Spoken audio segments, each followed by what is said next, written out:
Hello everyone. Karnataka government एक local reservation policy लेके आया है, रिजर्वेशन एक्ट लेके आया है। उसमें 50% मैनेजमेंट रोल के लिए और 70% नॉन मैनेजमेंट रोल के लिए रिजर्वेशन है, लोकल्स का रिजर्वेशन है। अब आप पूछेंगे मैनेजमेंट रोल में मतलब क्या होता है? सुपरवाइजरी, ऑपरेशनल, एडमिनिस्ट्रेटिव, ये सब रोल में रोल को बोला जाता है मैनेजमेंट रोल। और नॉन मैनेजमेंट वाला कॉन्ट्रेक्चुअल हो सकता है, सेमी स्किल्ड, अनस्किल्ड, क्लरिकल, ये सब जॉब को नॉन मैनेजमेंट बोला जाता है।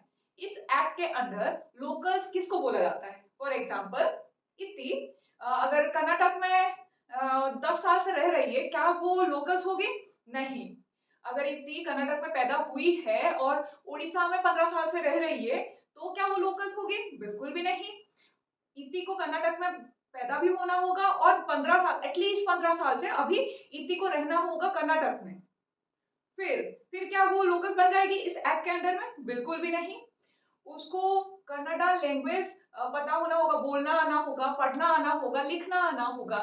ये जो लैंग्वेज है उसको प्रूव करने के लिए कि तुमको आता है, एक लैंग्वेज प्रोफिशिएंसी टेस्ट किया जाता है। अगर आप सेकेंडरी एजुकेशन कन्नड़ा लैंग्वेज को रख के कंप्लीट नहीं किए हैं, एज ए लैंग्वेज रख के कंप्लीट नहीं किए हैं, तब आपको एक लैंग्वेज प्रोफिशिएंसी टेस्ट देना होगा। गवर्नमेंट जिस एजेंसी के थ्रू लेना चाहता है उस एजेंसी के थ्रू देना होगा। और कोई भी इंडस्ट्री में जिसमें 100 एम्प्लॉय से ज्यादा एम्प्लॉय है, तो गवर्नमेंट का एक बंदा रिक्रूटमेंट कमिटी में बैठेगा। सोचिए कितना इंटरफेरेंस है ये, वो भी प्राइवेट जॉब में। गवर्नमेंट जॉब की बात नहीं कर रहे हैं हम, प्राइवेट जॉब में। और अगर कोई इंडस्ट्री ये एक्ट को फॉलो नहीं कर रहा है, तो 10 से 25 हजार तक उसको फाइन लग सकता है। प्लस हर दिन 100 रुपए, 100 रुपीज एवरी डे। जब तक वो कंप्लाई नहीं कर रहा है रूल्स, तब तक 100 रुपीज लगता जाएगा। तो बहुत सारे प्राइवेट फर्म से बहुत बैकलॉस मिला है इस एक्ट, जब कल ही तो आया है और आने के बाद ही बैकलॉस मिलना शुरू हो गया है। क्योंकि प्राइवेट जॉब में तो नहीं करना चाहिए, मेरिट के हिसाब से लेना चाहिए। प्लस अगर कोई इंडस्ट्री ये बोल रहा है कि उनको जो स्किल चाहिए वो लोकल्स में नहीं है, तो गवर्नमेंट और वो इंडस्ट्री या प्राइवेट फर्म कोलाबोरेट करके लोकल्स को 3 साल के अंदर वो स्किल को सिखाएंगे, ट्रेन करेंगे। अगर कोई इंडस्ट्री ये बोल रहा है कि सफिशिएंट टैलेंटेड या स्किल्ड एम्प्लॉय नहीं है लोकल्स में, तो कुछ रिलैक्सेशन मिल सकता है। उसमें भी एटलीस्ट 25% मैनेजमेंट रोल में और 50% नॉन मैनेजमेंट रोल में लोकल्स को लेना ही होगा आपको।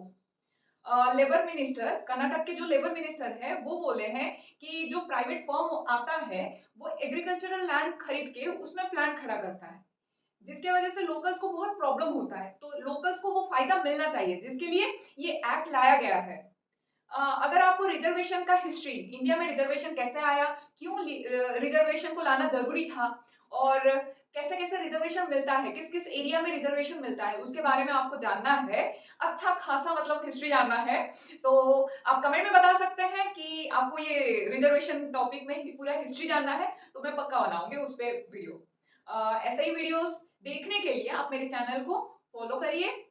Please do like, share and subscribe.